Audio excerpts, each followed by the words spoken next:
When you file a motion and you are presenting it to the judge, should I expect to get immediate relief right away?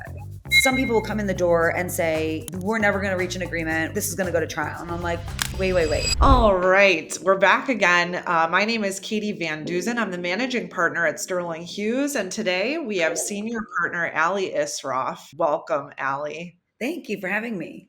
So, our podcast today is going to focus in on litigation and litigation in Illinois specifically. So, litigation is really, in my practice, almost like last resort. However, it is needed in certain circumstances where parties just cannot negotiate a resolution or reach a compromise.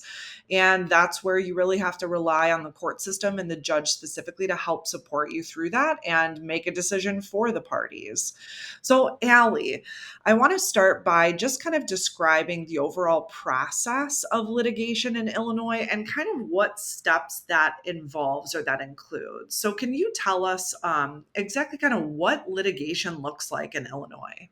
Well, I think it's sort of case dependent. I think that in cases of divorce or in cases of paternity or parentage, litigation can surround. I think sort of the first area, there's different areas of litigation, would be the area of the child related issues. And so maybe litigation is getting a guardian ad litem involved to come in and represent the best interest of the kids, and then proceeding in court with motions regarding parenting time or decision making, and then that guardian ad litem making recommendations. I think it can also be used in the financial arena where you're asking for the court to, because you are unable to reach an agreement, a negotiated settlement as to child support or spousal support, called maintenance in Illinois.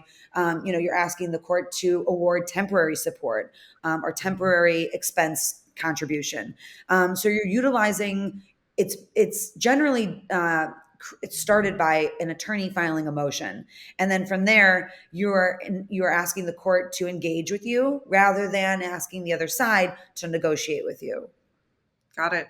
So, in terms of a case, it really starts with an initial filing, and then you're getting the person served, and then these motions that you mentioned.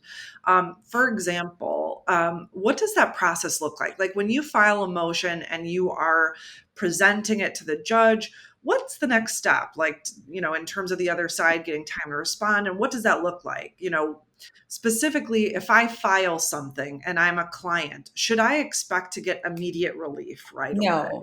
And that is something that I like to set my clients' expectations about right from the very jump in a case, because I feel like family law specifically, and I don't know if it's all areas of law, but family law specifically there are no overnight answers. Unless there's an emergency, there's no overnight relief. So we're going to file a motion.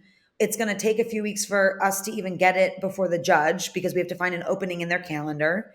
And then once we present it, which is a few weeks out now since it was drafted and approved by your client, the other side, generally speaking, unless it's something that's like an obvious form of relief, generally the other side is going to get time to respond, 21 to 28 days generally. And then once they respond, you'll come back to court, and then the judge will set a hearing date. And that'll be, a few weeks out, maybe a few months out, depending on the judge's calendar. So there's no overnight relief. And that is something to take into account when you're negotiating something, because you can tell your client, like, look, we can get this for you now, or you can wait 2, 3, 4 months and maybe get it. So it is, unfortunately, there are times when you can, or when you need immediate relief and you can't get it. But there are times when you can utilize an emergency motion to get immediate relief. If it's, a situation that is, where someone could be in harm, or there's some very, very undue surprise that sort of changes the course of the case. Have you ever had a case like, give us an example, Allie, of an emergency motion that you filed? Like, what did it have to do with, generally speaking, and what was the result? I guess just to give people an understanding of what qualifies as an emergency. Are there rules surrounding that, or is it a gut instinct? Tell me a little bit more about that. I think it's a little bit different in every county, but if you're in Cook County, for example, I mean, there's local court rules that spell it out. I mean, they do not want you to bring financial issues to an emergency as an emergency. Generally Mhm. speaking, I would say like child related issues are the biggest emergencies. The courts want to help rectify those issues right away if a kid is in danger or it's a child is in an unsafe environment. But they generally do not want you to bring a financial issue as an emergency. I think there are very limited times when financials could be considered emergencies. For example, like I know that in one case recently, one of our colleagues filed an emergency because one of the parties in the case was being completely unreasonable. There were mental health issues already involved, and there was an order requiring them to sell the marital residence. The party that was resisting the sale had already been ordered out of the home, wasn't allowed to be there. They had an offer on the home. It was the third offer. I think the two previous had fallen through, and she was resisting or coming between the sale, the opportunity for a sale, and Okay. the parties being able to receive those proceeds. And as we know, like selling your house, buyers can be very finicky. They can run away if they feel like there's something, happening on the other side that they don't feel comfortable with. So our colleague filed an emergency motion requiring the sale of the house, and it was granted. And I think in that scenario, the court could see that if they didn't take this bona fide offer that they had, they might not get another one for a very long time or ever. That happens. And so in that instance, the court stepped in and did help and said, you are the only one, the party that was not getting in the middle of the sale, you are the only one now that is, can make that decision as long as it's a bona fide offer and it's within the realm of, what the house should go for. You're not like, taking it for a lot less. But they heard the court determined that to be an emergency and did grant that emergency relief. So I think there are limited situations where financials can be considered emergencies, but I'd say Yep. like more often than not, I feel like they have to do with children or like safety issues. Definitely. Where that emergency relief is kind of the key, and you really need something immediately. It Yes. cannot wait. Situations where the children are going through, they're going through this divorce process or they're going through this situation of a parentage case. And sometimes kids get caught in the middle and Yeah. sometimes they start having some mental health crises. And they, sometimes they'll need extra support. And so sometimes it's a matter of filing a motion to ensure that they're getting that, medical support that they need. Maybe one of the parties is resisting that. Sometimes I think in cases, parties start behaving badly and the kids get in the middle of them. And sometimes it's about removing the child from that unsafe environment so that, the child's protected and not, no, and no longer sort of in the middle. Definitely. I had a case once where it was a parentage case or paternity, and it was post judgment. So the parties had already entered an allocation judgment. They had very set, almost like a set schedule with when the child was going to be with one party or the other. And funny enough, this other party resided out of state and actually out of the country. And there was a situation where he failed to turn over the child at the end of his parenting time over the summer back to my client who was mom. And I had to file an emergency motion to get the child returned to our state in Illinois. And I felt like that emergency motion was really the only chance that I could get to get compliance with that previously entered judgment. So the judge in that circumstance did grant the emergency, and it was ex parte technically because it was a post judgment case. We already had personal jurisdiction over the other party, dad, but that was a definite doozy where there were two kids involved and we had to get them back home to mom, and dad was just not complying with that order at all. So it Yeah. can definitely cause chaos too. And then the kids are kind of caught in the middle of these things. So it's just, yeah, it can definitely be a very difficult thing to navigate for not only the attorney, but also the party involved, experiencing Totally. those things.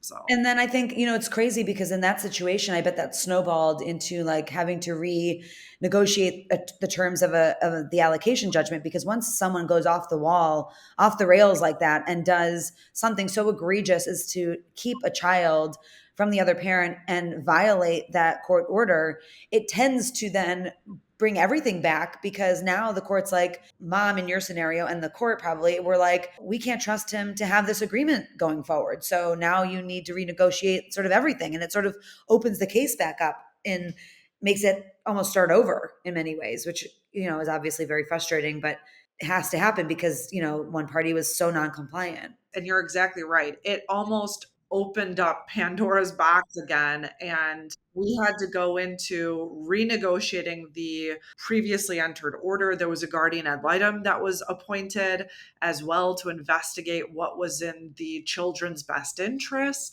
And it came, it brought up an entirely different set of concerns when this particular party was just blatantly ignoring or not complying with that order or that judgment. So it just almost, it was definitely a very difficult case, but it ended up okay. The kids got back. We actually had to seek police involvement in the other country, and eventually we got the kids back home and they were safe. But what a traumatizing experience, too, to have to go through as a child. Like, so if you can avoid those things in general, I always think it's good to, but in certain litigation based cases or litigious cases, you just can't. You're not going to be able to avoid involvement from the court system or the judge. Tell me a little bit, Allie, about, what steps are involved. Like, do you typically see these types of temporary motions or petitions filed early on in the case?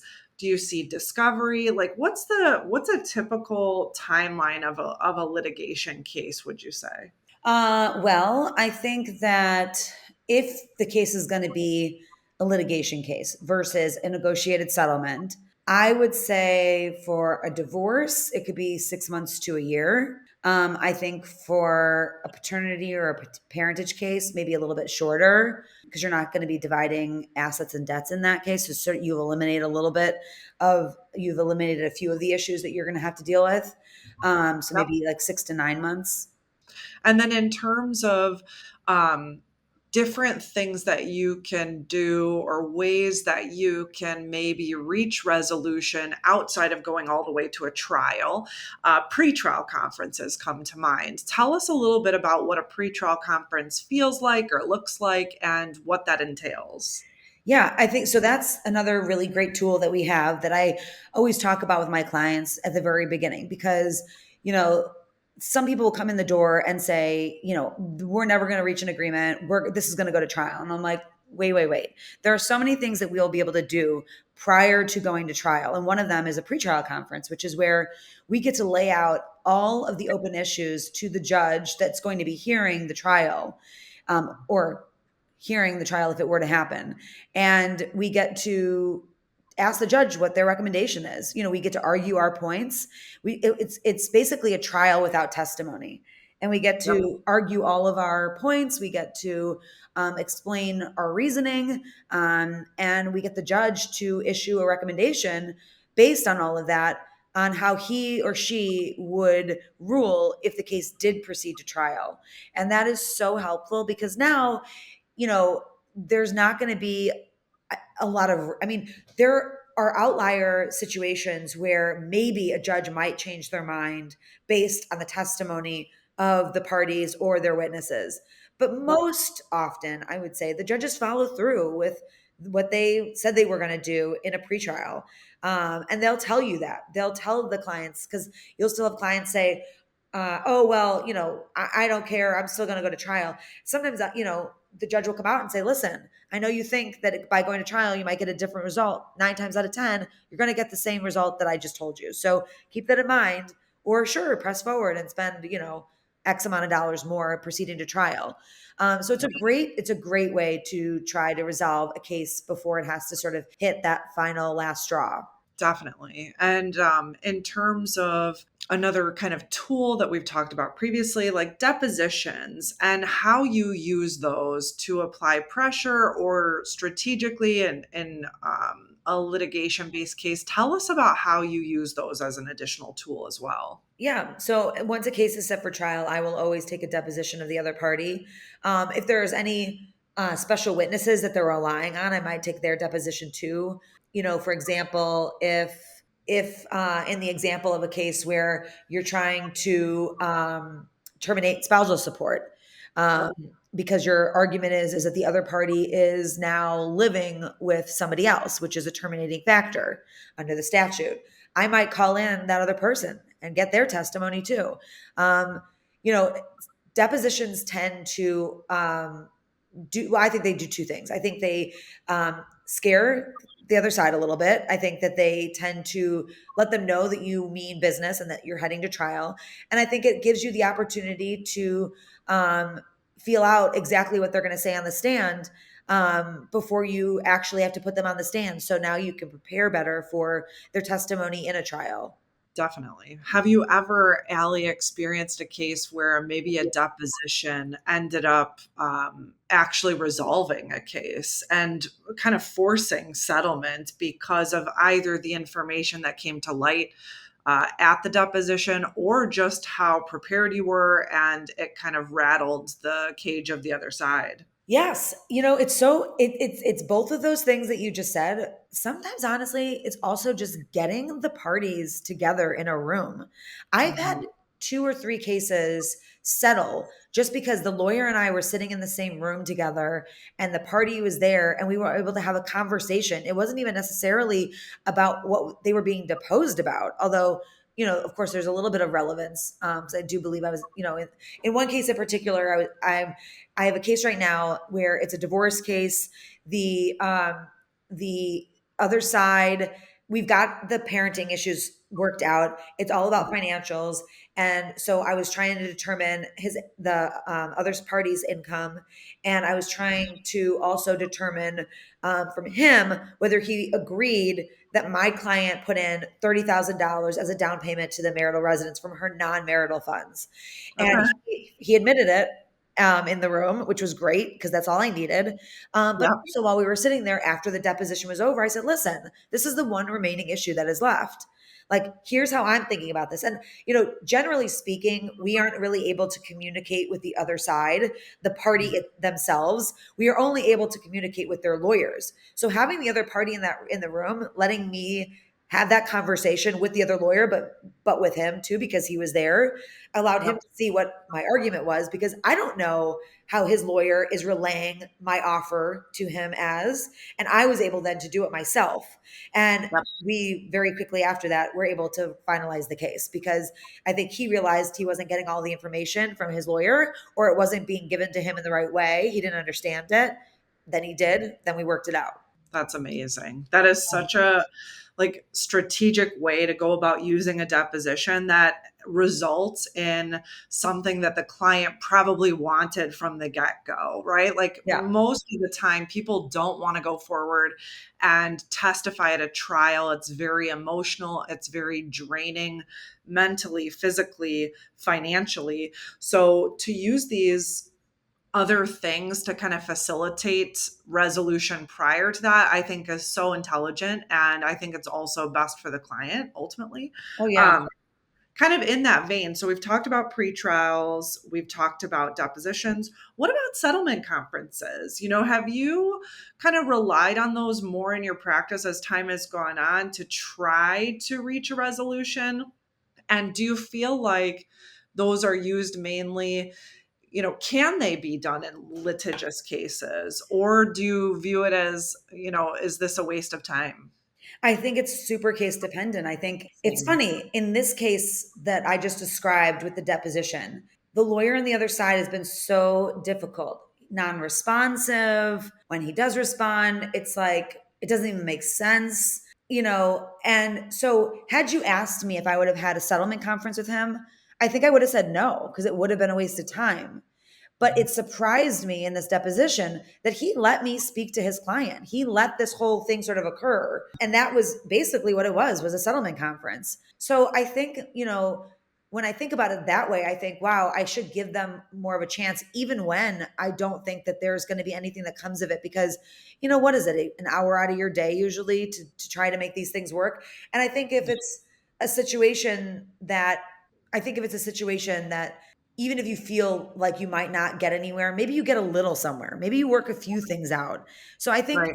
I think, yeah, I think it's a great tool. I use them a lot. I'd say I am definitely someone that is now, as we're talking, realizing I should maybe even be using them more. Well, that's great. That's a good takeaway Yeah. for today. And you know what? The other thing that you mentioned earlier that I think is very true is if you would have packaged it in a way to the other attorney or the other party as a settlement conference versus a deposition, you may not have gotten the progress or the participation that you got, because I do think taking a deposition, it is a sign that you are ready to proceed to trial and you are not going to back down. And I think it does set a tone as well with the other attorney and maybe makes them realize, oh, okay, I really should come to the table here. And like you said, even if you can resolve some of the issues, at least you're helping to take steps forward to ultimate resolution or final resolution for your client. So, Yeah, I think that's a really good point. I think you're right. I think if I had said it was a settlement conference, he may not have wanted to do it, or he may not have allowed, he wouldn't have come with the same attitude. right, right. Yeah, so that's a great point. I like that a lot. And yeah, I agree with you. So then the only other thing that I wanted to touch on before we kind of wrap up today, Allie, is trial. Okay. And talk a little bit about, witness disclosures, who you decide to list as a witness or not. Is there a strategy behind that? Are you talking with your client to kind of prepare that ahead of time? And what does that process feel like for a client? In most cases, I'd say like 90% of cases, probably the only witnesses are going to be the parties themselves. The Mhm. courts don't allow children to testify except in very, very rare cases. So it's generally just going to be the parties. But there could be instances where, you're calling on some, like, for example, if your client borrowed money from her dad or his dad, maybe you're going to be calling the dad to prove that debt.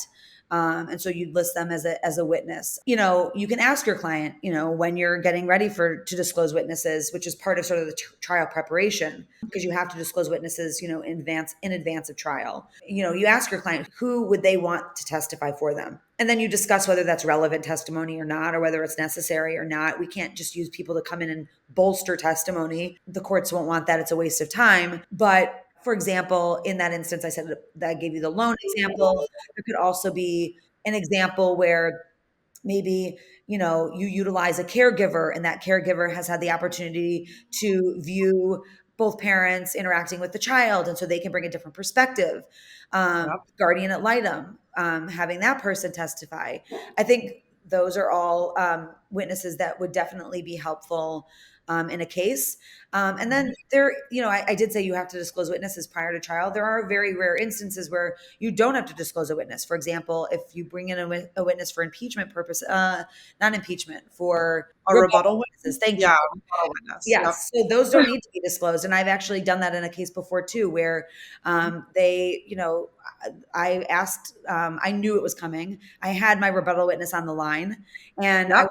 I was like, listen, we're going to have to call you to testify. If she says what I think she's going to say, you're going to have to come in and testify. And she did. And I had my rebuttal witness ready, and they argued, unfair surprise. And I was like, I don't have to disclose this person. And so Absolutely. that's a really rare sort of situation. Mostly you do. Because Yep. you have to give the other side the opportunity to potentially depose that witness, and to prepare appropriately themselves. Definitely. Allie, this was so helpful. I hope that it helped everyone out there to kind of better understand the litigation process, what goes into a trial or trial preparation, the steps you take ahead of time to hopefully even avoid that. But truly, litigation is a last resort, but it's there for circumstances when you truly need it. So thank you so much, Allie, for joining us today. We really appreciate you. Thank you. This is fun to be here. Thanks. Bye. Bye. Litigation is the nuclear option when everything breaks down, but most Illinois parents make critical mistakes long before they ever reach court. These errors happen during the early stages of divorce and can destroy your case before you even realize you're in trouble. See what catches parents off guard in our next video.